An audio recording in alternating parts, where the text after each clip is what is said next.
Guys, everything Apple Pro here, and a few months down the road, I want to do another top flagship speed test. We're going to be testing the top 5 smartphones that are on sale right now, in my opinion. So we've got the Samsung Galaxy Note 8, Samsung Galaxy S8 Plus, widely popular. The iPhone 7 Plus needs no introduction. The new Essential phone from Andy Rubin, as well as the OnePlus 5, one of the personal favorites of the mid-budget tier. So with this video, I essentially want to see which one is better. Let's see what I did there. So as phones are evolving, so are the displays, but the processors seem to be standing still. Every single one of these smartphones, but the iPhone, relies on a Qualcomm processor, the Snapdragon 835. So even though they're using the same processor, that's not the only thing that affects performance. Now, I wanted to mention the new arrivals. When I did this top 5 flagship test last time, there was the OnePlus 3T, there was the LG G6, which aren't part of this video as they're being replaced. The LG G6 by the Essential smartphone here. This one just came out, newest Snapdragon chip, pretty much everything you could ever need in an Android phone, according to the co-founder of Android himself. A very nice phone, very beautiful looking. Not an AMOLED display, unfortunately. One of its biggest drawbacks, no waterproofing, no headphone jack. It's just a very basic phone with a beautiful display. So there's that. And then the OnePlus 5. This one has been around for a little while. A lot of controversy around this one. Looks a little bit like the iPhone 7 Plus, but a fantastic phone for the price. Very fast animations. Very curious to see how this one will do compared to some of the more expensive rivals. And then, of course, the Samsung Galaxy Note 8. So this is replacing the 7, the explosive Note 7, and a very similar to the Galaxy S8 Plus, but with 2 gigabytes of RAM additionally, and a slightly larger display. Pretty cool phone, just not enough to differentiate it from this guy here. iPhone 7 Plus, unfortunately, we don't have the iPhone 8 yet. I will have to repeat this test once that is available, but this is what we have for now. Always done very well in all the tests, so I'm not even worried about it. Even with the least amount of RAM out of all of these devices at 3 gigabytes, I'm sure this one will come in, even first, second, around there. This one has a very similar processor to all of them, but it does have the oldest processor out of all of these at the same time, as it's a 14 and 16 nanometer construction. All right, so we're going to start with a real world speed test. This is doing stuff you do on a day-to-day basis, social media and the such. So we're going to start with Snapchat here. Loading it on all of them. Seems like the iPhone was the quickest there. Animations vary from device to device. Notice that the iPhone has this long drawn out one, while the OnePlus 5, in my opinion, has the shortest animation of them all. So Photoshop Express, iPhone just powers straight through it, with the Galaxies not far behind. The OnePlus is starting to fall back a little bit. Something I noticed about that one that you're going to be seeing here on and on is how laggy it gets the more applications it has open.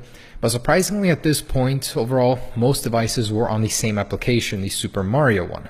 iPhone moved on to the Asphalt game, and then already to Grand Theft Auto. So the iPhone, being the weakest of the bunch with the least amount of RAM, is pulling through and is actually in first place at the moment, with the OnePlus right behind it and the Galaxies coming in third and fourth place at the moment. So moving on to poker already, you can see that Andy Rubin's smartphone is quite slow. The more apps you have open, it starts having this delay. Apps load very slowly. It only has 4 gigabytes of RAM compared to the other Android phones, so that may explain. I mean, the OnePlus has 4 too, but it seems more optimized. Anyways, the iPhone is already on Yelp, really powering through these, and on Video Shop. Now, this is one area that it excels at. This is the video editing portion, where we import about a minute and a 30-second 4K file, and it's going to compile it and then export it. And it's always been good at that. Every other device is still far behind at this point in time. Galaxies are pretty close. The OnePlus 3T, though, is already on the video editing stage. Does take quite a while on that one. Now, the Note 8, man, that thing can handle some 4K video. I don't know if it's some extra optimization Samsung added to it. Maybe it's the 2 gigabytes of RAM, but that imported it right away. And it's a champ when it comes to editing 4K video and exporting it, with the iPhone, of course, in first place, though. So all of them at that point are on the video stage. The iPhone is already saving it, while the rest are still importing and compiling it, while the Essential smartphone takes an eternity to load Uber. This is the slowdown I was mentioning. I mean, look at this. Just to leave back to the home screen, I had to press it twice because it didn't register the first time, or it kind of froze.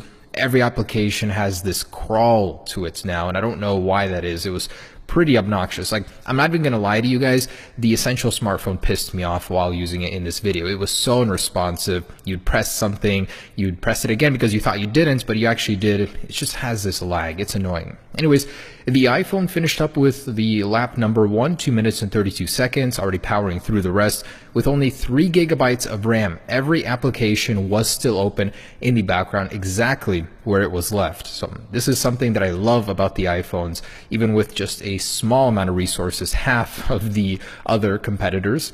It still handles itself very, very well. And that's a wrap for the iPhone. 30 seconds, about 31 seconds for lap number 2, just to open up every other application and check what was going on inside of it. So the Galaxy Note 8, using its 2 gigabytes of RAM, wasn't far behind. 3 minutes and 14 seconds for lap number 1. This is pretty consistent compared to the last speed test I did just with the Note 8. So that gives me a little bit of a better idea how it performs. Now, this one also has all of the applications left where I left them. Now, at this point, I'm basically going to speed this up because it was so slow. I mean, the Essential smartphone, the worst of them all. But the Galaxy Note 8 handled the second round with 36 seconds, about 37 seconds on the clock. So the Galaxy Note 8 is amazing. It's really not far behind the iPhone 7 Plus. I can only imagine the iPhone 8 and what kind of carnage it would bring upon the Galaxy Note 8. And with iOS 11, that would be a double whammy because all of the animations are shortened and everything. Anyways, the Galaxy S8 at this point, 5 minutes and 25 seconds for lap number 1. That's with 4 gigabytes of RAM. Notice how all of the applications that were preloaded on the Galaxy Note 8 still, even with some software updates, are not reloaded or preloaded in the background on the Galaxy S8. I don't know what it is, memory optimization thing, but that just doesn't handle it very well. So Essential smartphone still suffering. I mean, lap number 1 took 6 minutes and 28 seconds, the worst of them all.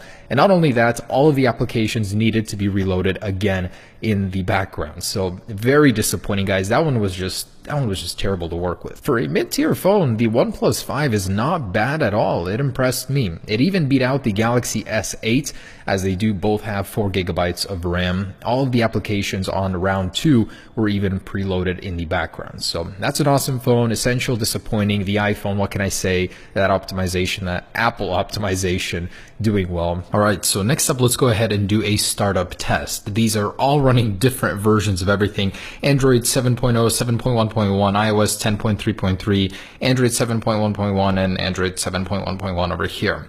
All right, so with all the apps still open in the app switchers, I'm going to go ahead and shut them down and turn them on at a synchronized time with editing. Starting these up in 3, 2, 1. And they should all be off. So I did synchronize this to the very detail or the sound of me clicking the button. So it is pretty even here.